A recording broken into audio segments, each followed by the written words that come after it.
Hola, hola, hola, mis amores, ¿cómo están? ¿Cómo están haciendo? How are you doing today? Hi, hi, hi, loves. All right, so today we're going to take a look at one percenters, and they're basically answering a Q&A about their relationship. And I really liked and enjoyed this video because it's a really good representation, or one way in which to represent a fairly healthy dynamic, right? And I think one of the things that we talk about is, we talk about like one percenters, what that entails.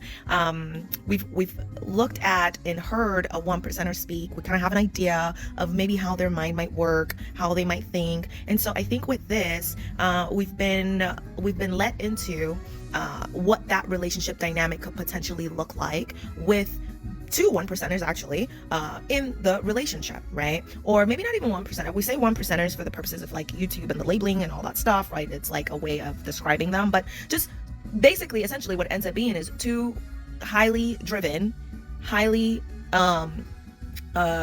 motivated individuals in a partnership. That's basically what it is. It's like two highly driven, two highly motivated individuals in a partnership and in a relationship. And how could that possibly work? What is a potential way or in which that could look, right? And is that something that could even work, right? And so I really appreciated this video because it not only shows, yes, it is possible, but it also shows like the mindset that, well, of course, the male would have to have, and as well as the woman, right, would have to have in order to make something like that and a dynamic like that work. All right. So let's take a look at some of the aspects of the video and see what we can learn here. All right. What do you do for dates? Expensive restaurants, chill at home, etc. I think we go to expensive restaurants sometimes, and sometimes we chill at home and just like watch movies and do nothing. I will say that our need for dates is proportion for how much we're working. So if we are working a lot, we will need to take dates. If we're not working a ton, we kind of have enough time with one another intermittently that I feel like our need for like carving out time goes down a lot. For me, I really like this aspect of the flexibility that they have within the relationship dynamic, right? And that flexibility cannot happen without a good level of self-awareness, right? So both individuals within the relationship have to be self-aware. So that way they know and are able to recognize when in fact that uptake in work has happened and that decline within the relationship as a result has also started to happen, in order to be able to intervene and actually do something about it. And I think a lot of times what ends up happening in relationships is people might get comfortable, or people might have these unrealistic expectations that they're not communicating, or whatever the case may be, right? And the ball gets dropped. And so when the time comes where it's the best time to intervene to fix said issue, it ends up not happening, right? And the longer the problem persists, the harder the issue is to fix, right? So I really like the aspect that makes it look like this relationship dynamic is actually fairly fluid, fairly flexible, right? And it is not constructed on this kind of more rigid view of what the relationship is supposed to be from either party, right? delineate date night versus going out to eat, because for context, we go out to eat pretty much every night of the week. And so what makes it special if you go out all the time? Like, is it the fanciness of the restaurant? Not really, because we do a lot of business dinners and things like that. And so we go out to like 5-star restaurants probably 3 nights a week. We go to Jimmy John's more nights. Well, now we go to Jimmy John's too. Chick-fil-A. Chipotle. Chipotle. We don't go to I feel like we go to Chipotle. those places more. I wish we went to And Chipotle. definitely don't forget to smash that like button. Don't forget to smash the subscribe button, okay? It's true. How do I maintain being a husband that is present with my wife while also consistently grinding to achieve my goals? Easy.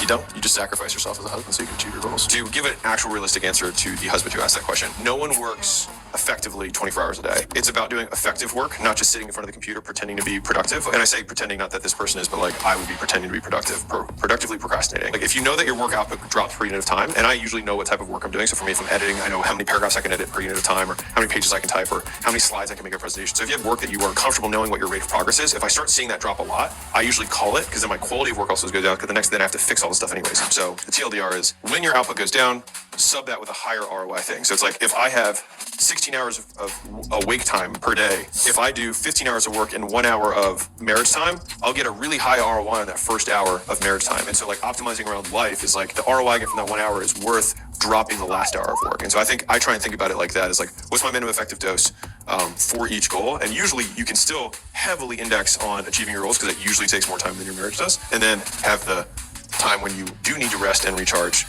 to be dedicated to your spouse. And I think it's also like seasons, you know, like when you're writing a book. I think in the very beginning, when you did the first bout, where I realized like, oh, we're not going to have a lot of time with each other, it took me a minute to like accept that we all are going to go through seasons like that in our lives. And the big So I love this aspect. So both of these answers are sounding really good. The answer that he gave I really like, because his mind is a lot more, I guess, analytical. Okay, a lot more of an analytical mindset. But even in the fact or stance of being as analytical as he is, right? You can tell that there's a lot of analysis that has been put into thinking this through, okay? Which means a lot of effort, okay? Which means a lot of work, all right? And so when it comes to being in a relationship, especially for men, especially for males, right? One of the most important things, and a lot of what I see ends up missing and with a lot of couples, especially when it comes to women being with men, is they end up with men that just don't put in the effort. Okay, they don't even put in the effort to think about, okay, this is a part of the relationship dynamic. How is this going to work, right? How am I going to make this work? So if I do this, or if I take 1 hour from here and then put it here, they don't even get that far. And so when the relationship is completely abandoned and left on the back burner and it's not even being thought about, that's when you start to see a lot of issues. And then I love her response as well, as she started to say, being able to kind of accept that there's seasons to things, right? And nothing is forever. Everything is in flux, right? Depending on the times, depending on the projects that are currently being worked on, things like that. So just being open to that flexibility and that thought, right? So it's a continuous pattern that I'm continuing to notice within this relationship dynamic of really what it comes down to: hard work. All right, and understanding and empathizing, right? So, okay, this person is in this season, and I don't want to be the one to stand in the way of their goals. Okay, all this is empathy, this is understanding, right? This is also hard work. Just kind of noticing those dynamics, I think, is important as well. Bigger your goals are, one, I think the more understanding you need to be as a partner for that person, because the bigger the vision they have for their lives, the more that you're going to have to recognize that requires sacrifice and bouts. You having those big goals for yourself was the first time in a relationship that I had a man who had bigger goals for himself than I even had for myself, which I was grateful for. And I'm grateful because I felt like the relationship at many times I had in the past was distracting from my goals.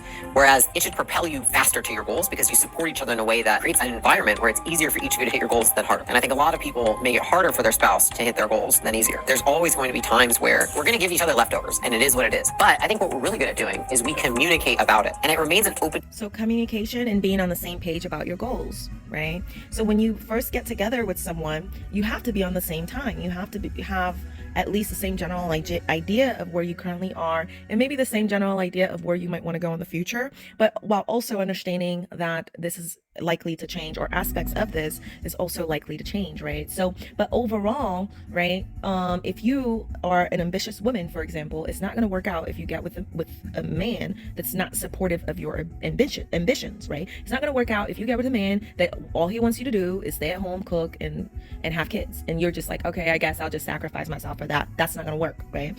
That's going to just lead to either a miserable life, you being fundamentally unhappy, right? Or it's just going to lead to you starting a relationship that has nowhere else to end but in its demise, right? So you have to kind of be, I think it just comes down to the underlying core values that you both share, right? So you can tell these two personalities, they complement each other really well, because she, like she mentioned, had previous experiences, so she's been able to see what the alternative looks like, and she's like, no thanks, right? That's not for me. That does not complement the lifestyle that I would want, right? And so when she met him, one thing that she knew was that, hey, someone that has big goals, right? Someone that has drive, right? Someone that has dreams, that's what I want, right? And that complements her personality type as well, because you can tell this woman is someone that's very accomplished as well, right? Works hard, driven, very accomplished, all right? So you have to complement each other, right? When it comes to those underlying core values, all right? And outlooks, right? It just has to be a fit. It has to be a match. Otherwise, that's kind of, it ends up being a recipe for disaster. Dialogue versus like complaining to other people or being passive aggressive. Like, it doesn't turn into that ever. And I think a lot of spouses have unrealistic goals for one another. And what that means for me is that, like, you have to accept the trade-off for the thing that you want most. And so if you want a spouse who's super goal-oriented and super ambitious, the trade-off, the price tag for that is that they're going to work more, and their schedule's not going to be as flexible. They're not going to be able to go drop of a hat, get away, weekends and vacations and stuff, if that's the season they're in. And so I just think it's unfair of either spouse to have dual desires of things that conflict. And so I want you to notice the unrealistic expectations part is really, really important. Okay, now ladies, it's drastically important for you, right? Because women a lot of times are the first ones to put unrealistic expectations on themselves. Okay, thinking that you can work 50, 60 hours a week, then come home, then be a mom, then start cleaning the whole house, then start cooking. Unrealistic. That doesn't make sense. Okay, so you have to have realistic expectations for yourself, all right, and you have to have realistic expectations for the person that you're with as well, right? You can't really put anything above or beyond another person or another human being, right? So those expectations have to be realistic, and you have to understand and grow in your knowledge and your understanding of, okay, some things might have to give depending on where we are currently in the relationship, but that expectations piece is ever so important, right? Especially for women that are driven and ambitious. I want you to notice how another thing that makes this relationship work really well, from what we're seeing, this dynamic work really well, is he is incredibly successful as well on his own, right? He's incredibly successful on his own. So you don't have any insecurities that you would be dealing with, women. You don't have any inferiority complexes that you would be dealing with, women. You don't have any of these things that you have to worry about, because you have a man that is secure in and within himself, right? And continuously works on being secure in and of himself, because he has his own goals, he has his own dreams. So you don't have to worry about him kind of policing you and what you're doing, what you're spending your time on. And also, he's encouraging of your own goals and dreams, of you working, of you being successful, of you doing what you want to do, right? So that becomes a very, very important part as well, right? To this successful dynamic, right? So I'm going to pause right there. I mean, it's such a good video. I'm going to leave the original link to the interview below. And I just wanted us to take a look at some of these essential parts, right? And kind of take a look at this relationship dynamic, because I thought, oh my God, this is such a good example of what that would look like, with a 1%er, especially with a 1%er male, right? So yeah, let me know in the comments below what you think about this particular interview, what your thoughts are, and then definitely don't forget to smash that like button. Don't forget to smash the subscribe button, okay? And I will catch y'all in the next one. All right, bye.